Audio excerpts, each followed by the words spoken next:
Welcome back ख़वातीन व हज़रात। आज हमने अपने शो में मदऊ किया है वफाकी वज़ीर सेहत अब्दुल कादिर पटेल साहब को। अस्सलाम वालेकुम। बड़ी धुआंधार प्रेस कॉन्फ्रेंस कर दी कादिर पटेल साहब। वालेकुम अस्सलाम। भाई प्रेस कॉन्फ्रेंस क्या थी, हमने तो हकायक से पर्दा उठाया है। अच्छा, सिर्फ लोगों को ये बताया है कि हकीकत क्या है।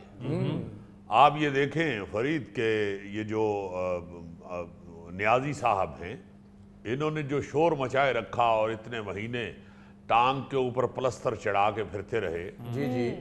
मेडिकल रिपोर्ट ये कहती है कि इनकी तो कोई हड्डी फ्रैक्चर हुई नहीं। भाई गोश्त में अगर जख्म है तो उस पे ये प्लस्तर तो नहीं चढ़ाया जाता। हाँ जी। तो ये बस ऐसे ही 2 महीने लोगों को दिखाने के लिए और सिंपैथी हासिल करने के लिए वो प्लस्तर चढ़ा के फिरते रहे। ये बिल्कुल ऐसी है जैसे हम छोटे होते शरारतन किसी के बर्थडे पे बहुत बड़ा सा डिब्बा एक दे आते थे गिफ्ट के तौर पे। वो बेचारा खोलता था, फिर उसमें से और डिब्बा निकलता था, फिर और सबसे आखिर में छोटे डिब्बे के अंदर एक छोटी सी ईंट पड़ी होती। वैसे भी आप लोग नियाजी साहब की तबीयत को जानते हैं। ऐसे लोग तो अक्सर शादी पे खाली लिफाफा पकड़ा के इतना सारा खाना खा के निकल आते हैं। बाद में क्या पता चलता है कौन दे गया खाली लिफाफा। शादी वाले तो बेचारे मासूम लोग होते हैं, वो समझते हैं कि किसी ने डाले होंगे, नोट गिर गए होंगे हमसे। वैसे भी नियाजी साहब लफाफा देने वाले नहीं है, लफाफा लेने वाले हैं। आप देखिए ईदी साहब को सारी दुनिया ने दिया है, इन्होंने उनसे भी मांग लिया है। मगर कादिर पटेल साहब, कोविड के दिनों में इन्होंने फैसल ईदी साहब से फंड लिया था। तो भाई फैसल ईदी साहब भी कोविड के हवाले से काम कर रहे थे, इनको चाहिए था, ये वजीर आजम है, उनको फंड देते। मगर चूंकि इनको सिर्फ लेने की आदत है, देने की आदत नहीं है, इसलिए इन्होंने ले लिया उनसे भी। तो मैं ये कहना चाहता हूं कि यहाँ लोग जो हैं इन पे अंधा यकीन करना छोड़ दें। जरा देख लिया करें मौसूफ क्या कर रहे हैं। प्लस्तर इन्होंने सिर्फ इसलिए चढ़ाया था कि सारी जिंदगी इनको पैड करने की आदत थी। उधर भी ये अपनी मर्जी करते थे, कभी 1 डाउन चले जाते थे, कभी तीसरे नंबर पे, कभी चौथे नंबर पे। तो यहाँ भी इन्होंने अपनी मर्जी की, एक पैड करके कितने दिन फिरते रहे। वैसे ही इनके प्लस्तर के अंदर भी कुछ नहीं था। तो वो मैंने बताया लोगों को कि भाई मेडिकल रिपोर्ट तो ये कहती है, और दूसरा मेडिकल रिपोर्ट और भी बहुत कुछ कहती है, वो भी मैंने अपनी प्रेस कॉन्फ्रेंस में लोगों को बताया है। वो इंशाल्लाह हम उसको शाया भी करेंगे चूंकि वो पब्लिक की बात। कादिर पटेल साहब, आप वफाकी वजीर सेहत हैं, आपने इमरान खान की मेडिकल रिपोर्ट्स के हवाले से ऐसे इंकशाफात किए, क्या ये सब कुछ ठीक है? भाई मैं बड़ी जिम्मेदारी से आपको बता रहा हूँ, ये सब कुछ ठीक है, बल्कि इनकी सेहत भी सारी ठीक है। ये कोई टांग वांग नहीं टूटी, कुछ नहीं हुआ, बिल्कुल ये ठीक ठाक हैं, बस इनका दिमागी तवाजुन नहीं ठीक। ये आप कैसे कह सकते हैं? भाई डॉक्टर्स ने खुद देखा है, ये प्लस्तर के ऊपर खारिश कर रहे थे। अब देखिए प्लस्तर के ऊपर खारिश कैसे हो सकती है। अब देखिए ना, अगर प्लस्तर पे खारिश कर रहे हैं तो या फिर प्लस्तर नहीं ठीक या दिमाग नहीं ठीक। दो ही चीजें।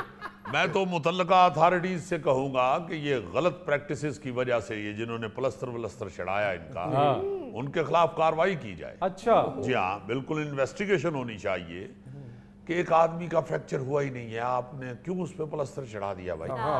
आप देखिए ना, जब ये कोर्ट में गए हैं तो ये व्हील चेयर पे बैठ के गए हैं।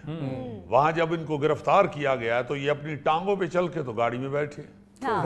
उसके बाद वो व्हील चेयर गायब हो गई। भाई वो व्हील चेयर कहीं किराए से मंगवाई हुई थी, कहाँ गई वो?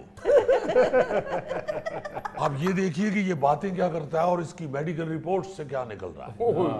कादर साहब, आप इतने दबंग बयान देते हैं, आपको डर नहीं लगता, खौफ नहीं लगता? भाई हकीकत से क्यों डरना? वाह, हकीकत बयान करते हुए डरना नहीं चाहिए।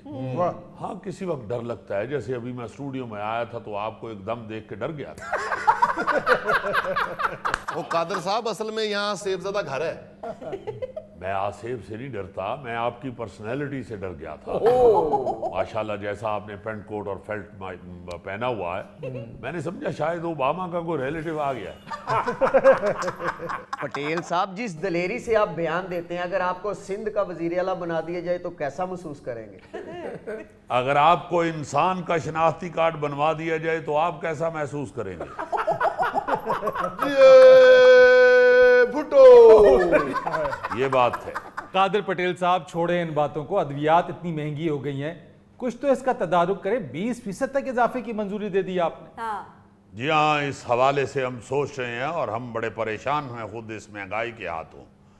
देखिए, ये जो पिछले 4 साल गुजरे हैं उसमें मुल्क इन्होंने न्याजी हुकूमत ने उस नहज पे पहुंचा दिया था कि वहां से वापस आना थोड़ा मुश्किल तो जरूर हो रहा है मगर नामुमकिन नहीं है।